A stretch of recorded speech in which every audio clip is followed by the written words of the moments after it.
Déjà on est à moitié bon am na benn kii na la tuddati la extrait bi ma teg léegi nag da ngay def analyse soo bëggee analyser extrait bi mën nga koo def mais dañoo bëgg a analyser le truc là quoi la rencontre là au niveau de l'hémicycle là entre le gouvernement et les députés quoi voilà loolu la ñu analyser bon léegi nag ñu jox la kaddu ji quoi. jërëjëf maa ngi leen di nuyu di leen sant di leen ziar je suis désolé j'ai pas pu arriver plus tôt j'avais des rapports à finir il fallait que je les finisse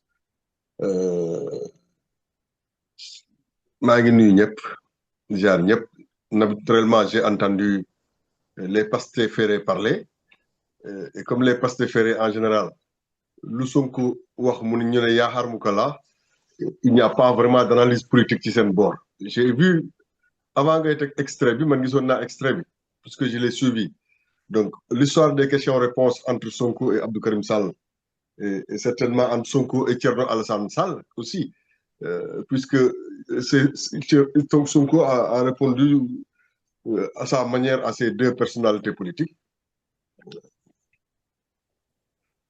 li ma ci mën a wax rek mooy je trouve ça très dommage je trouve dommage que quand le Premier ministre a l'occasion d'aller parler au peuple parce que peuple bi dafa jaaxle réellement nous sommes dans des incertitudes qui ne disent pas leur nom avec des perspectives assez compliquées pour l'avenir misaal bi ma ciy joxe rek mooy quand Sonko a dit qu'on a falsifié le mot a du sens falsifié dafa am lu mu tekki qu'on a falsifié tous les chiffres macroéconomiques du Sénégal depuis 12 ans la réaction première de Moody's a été de faire tomber la note du Sénégal, mais en nous mettant dans des perspectives modérées parce qu'ils n'avaient pas le fin mot, ils attendaient quand même la Cour des comptes. Et quand la Cour des comptes sort et essaie pour faire plaisir à son coup, de faire pire en ne disant rien, parce qu'ils n'ont rien dit qui ressemble à ce que Sonko a dit. Sonko parle de falsification, il n'y a jamais été question de falsification dans le rapport de la Cour des comptes. Exact. Donc, mais quelque part, la Cour des comptes a voulu noircir le tableau en nous disant, par exemple, que nous avons atteint 99% du PIB. Non, M. Colli, je vous respecte. Nous avons dit... Je vous salue, mais je vous ai écouté. Et ayez la politesse de m'écouter, s'il vous plaît. C'est quoi, attends. Puis, le principe ici, c'est que chacun dit ce qu'il veut, mais on l'écoute jusqu'au bout.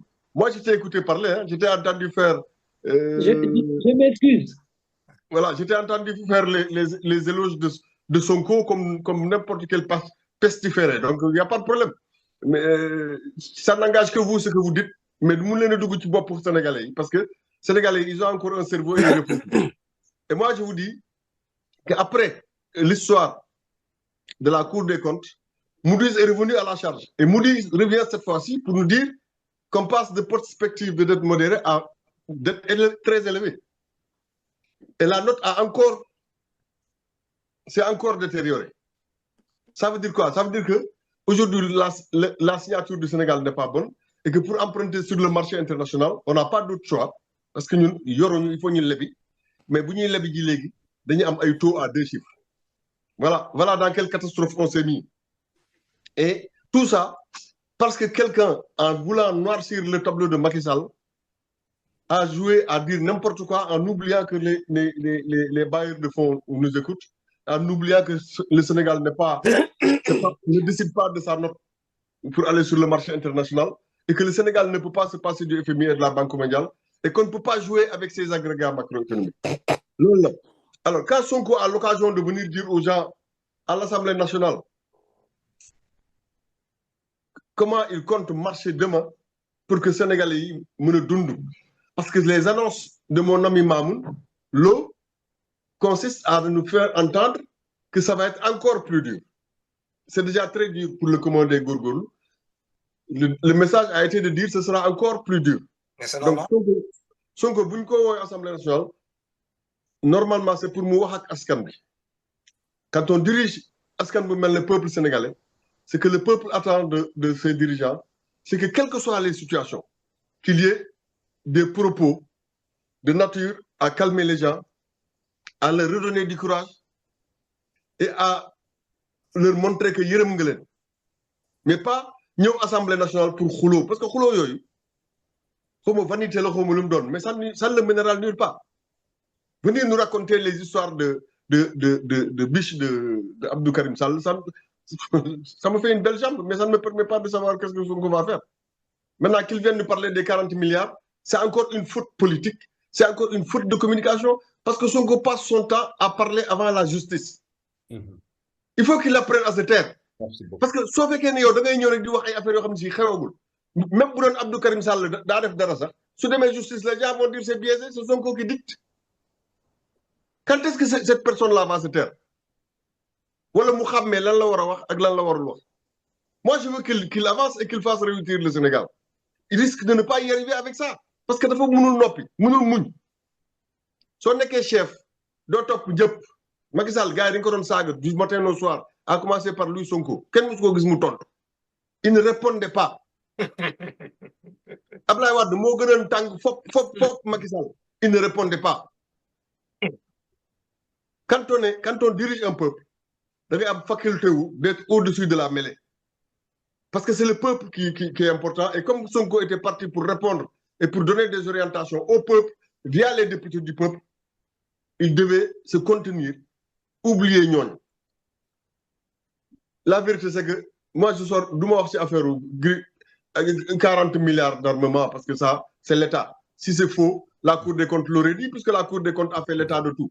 Donc la Cour des comptes peut bien faire l'état de ces milliards concernant l'armement. Et s'il y a une faute, on le saura. Mais quand Sonko dit qu'il n'a jamais dit, par exemple, que fonds politique de haram, tu vois, mais il devient la risée. C'est le 50 millième bar.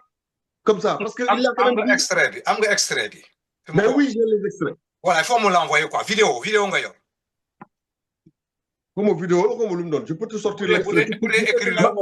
Voilà, je parle de te l'envoyer aussi. Voilà, il faut m'envoyer vidéo là pour que tu fasses haram quoi. Parce que c'est pas le truc là, l'extrait là de qui là, pour me livre solution. Oh, Moustapha Yoné na ma bobu. Parce que moi je veux vraiment écouter ça quoi. Film dafa haram.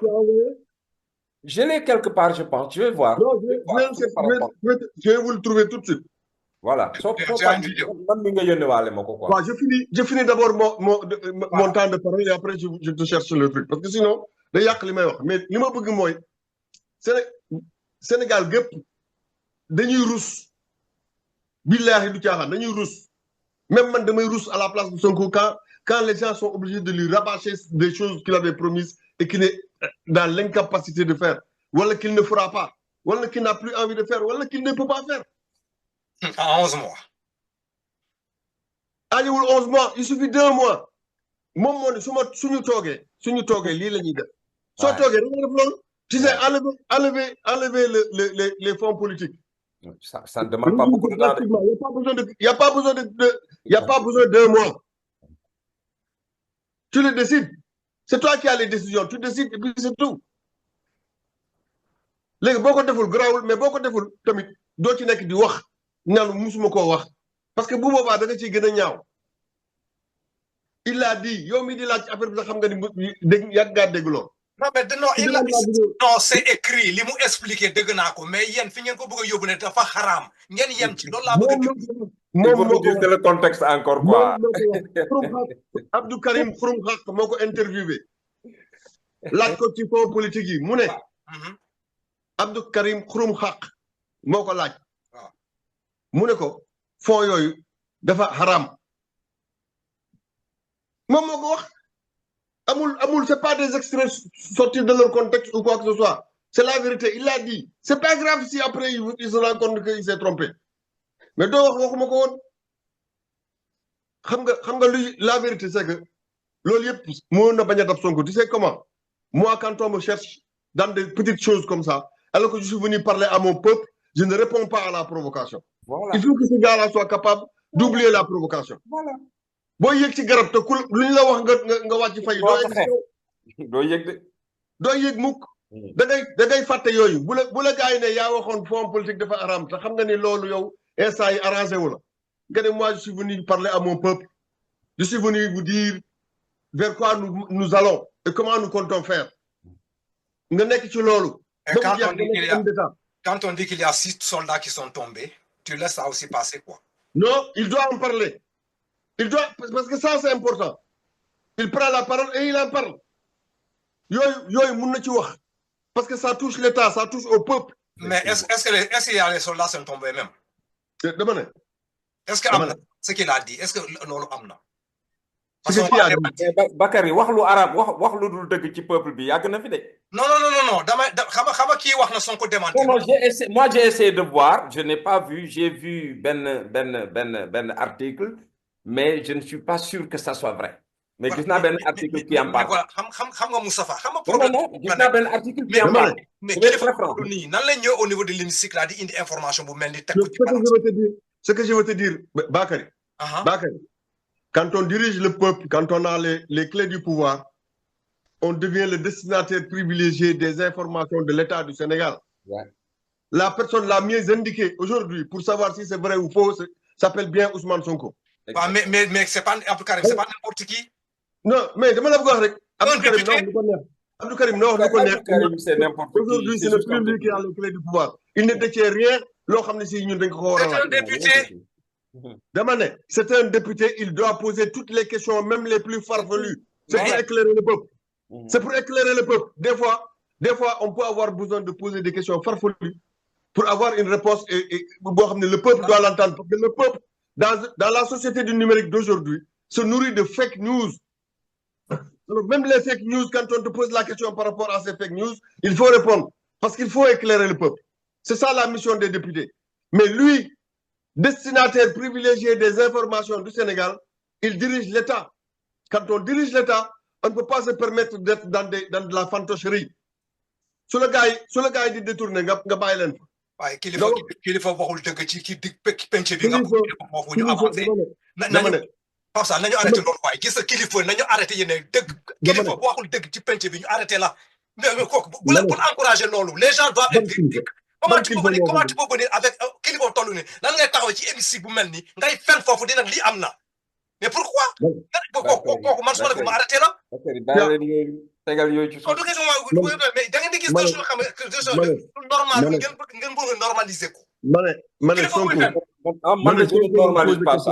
Sonko lañ pose question. Sonko posewul question dafa affirmer. Su affirmer du dëgg. Bu fekkee ne li mu affirmer du dëgg. Sonko a l'information il n'a qu'à daal di ko delloo ci placé na ko mag buy fen nga. dama ne auzu billahi mina shaytan rajim bismillahir rahmanir rahim nga commencé ay tooji dooni. Kay nañu bay. Dama ne c'est Sonko qui a intérêt à ce que quand il parle au Parlement devant tout le Sénégal, que nit ñi respecte ko moom. Non. Bien respecté. Quand on ment devant lui, il corrige. Ça, c'est le respect. Ouais, dama ne. Ça, c'est ça ta vision des choses. Mais tu m'as donné la parole. Moi, je te dis que ce que Sonko aurait dû faire, c'est faire en sorte qu'on ne lui prenne pas dans de l'insolence et dans de la vaine discussion, dans de la vaine dispute. Parce que lui, c'est le premier ministre de la République. Mais il ne devait pas descendre dans ce terrain-là. C'est tout ce que je dis. Il faut les corriger. Cette politique est révolue. Où il faut venir manipuler les Sénégalais. Celui qui manipule les Sénégalais. Il y a des gens qui croient à ça. Il y a des gens qui ont cru à ça. Non, celui qui manipule actuellement les Sénégalais, c'est celui qui nous fait croire que le Sénégal est dans une situation catastrophique. Que tout a été maquillé et que rien n'est bon et qu'on ne pourra rien faire parce que les déficits qui ont été creusés sont insurmontables. C'est celui-là qui manipule le peuple parce que tout ça est faux. Et ils sont en train de diriger jusqu'à présent. Mais il a expliqué, parce que vous ne l'avez pas écouté, il a expliqué pour tenir le pays. Ça affaire de merci parce que tu n'es pas qu'un modérateur, tu es une partie prenante. Mais ce qui aurait été bien. Non, c'est logique là, nous comprendre. C'est logique là, nous comprendre. Parce que mais Bakary, laisse les gens donner leurs arguments. Tu peux ne pas être d'accord, mais laisse-le. Parce que c'est une partie prenante. Et moi, quand je parle, c'est comme si on le frappait. Moi, je vais réagir. Voilà. Mon grand ça. C'est lui qui a les tours de parole. C'est lui qui a tout le temps pour dire ce qu'il a envie de dire. Mais il peut pas souffrir que moi je dise ce que j'ai à dire. Du contre Sonko ou pour lui, ce que je dis est même positif pour Sonko.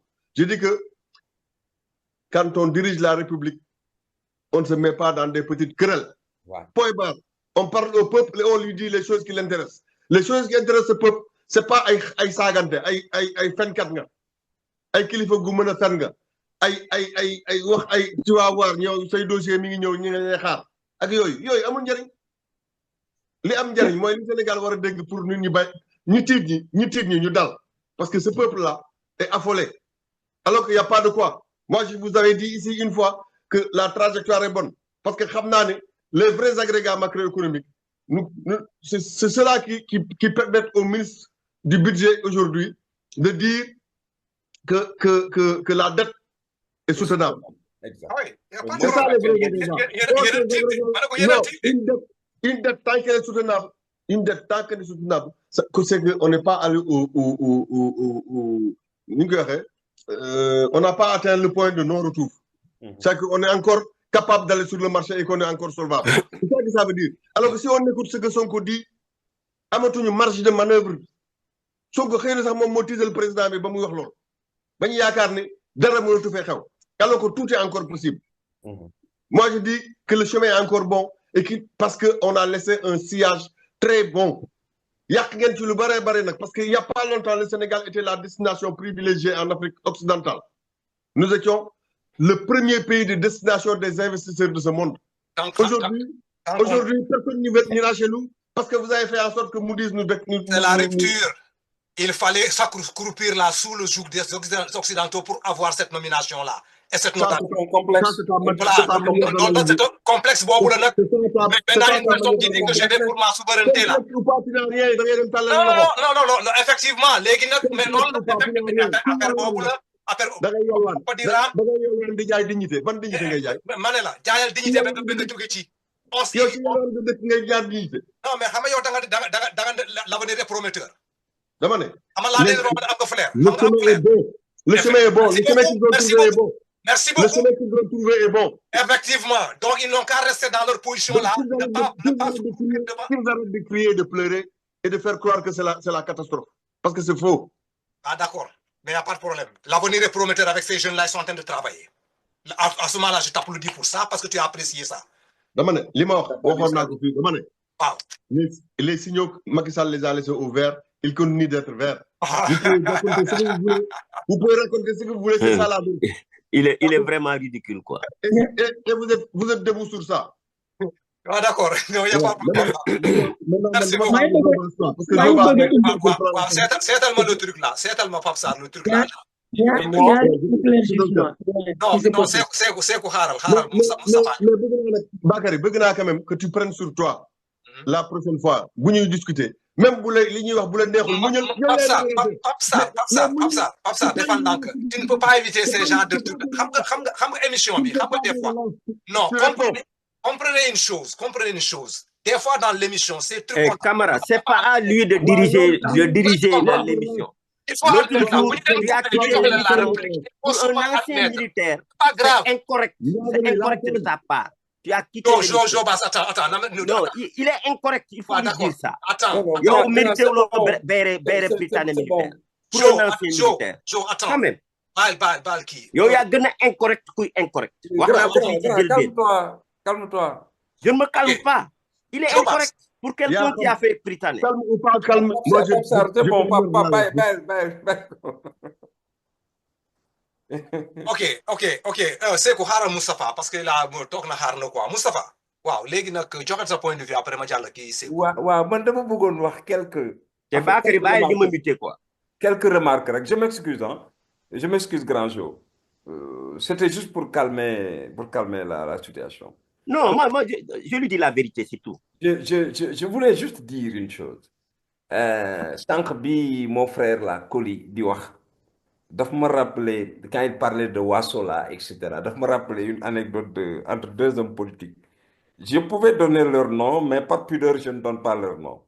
Ils sont décédés d'ailleurs. Kenn ki daf ko mus ne yow diw nee na yow mandikat nga